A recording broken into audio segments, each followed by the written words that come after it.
بۆیە کەسانێک ئەبینی هەل لە باو باپیرەوە بە دەوڵەمەندی هاتوون خوای بە لطفی لەگەڵا کردوون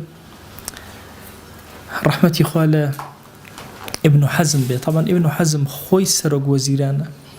باوکی سەرۆک وەزیرانی ئەندەلوس بووە باپیریشی سەرۆک وەزیران بووە طبعا زۆر لە دەوڵەمەندێکی گەورە ئیمامی باجی مالیکی طبعا مناقەشاتیان زۆرە پێکەوە ئیمامی باجی مالیکی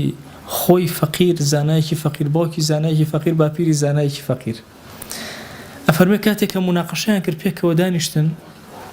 ئەفەرمێ ئەم عەبایی لەسەر شانی ئیبن حەزم بوو احتمال بوو هەموو ژیانی باجی هەر ئەوەندە سەرف کرد ئیمامی باجی طبعا کە مناقەشەیان کرد ئیمامی باجی هەڵەیەکی کرد لە فەرمایشتێکی پێغەمبەر صلی الله عليه وسلم فەرمووی لێم مەگرن کە هەڵە ئەکەم محنەتەکان و زەحمەتەکانی ژیان تووشی هەڵەیان کرد ئەڵێ ئیمامی ئیبن حەزمیش زانی ئیمامی باجی زۆر بە هەڵەکە تێک چووە طبعا ئیمامی ئیبن حەزمی کە لەو کەسانەی لە فەرمایشتی پێغەمبەر صلی الله عليه وسلم لە قیمەی دقەتە حتى علماء فرمون أجر حديثك ابن حزم فرموي صحيحة قمانتان نبي لو صحيحة والله أجر وتي ضعيفة مرزني شو جاري واحد حديثك صحيحة أما ندم مرجع كان يوم قرصة بصحيح كجال ضعيف شو زور تند ولا فرمايشت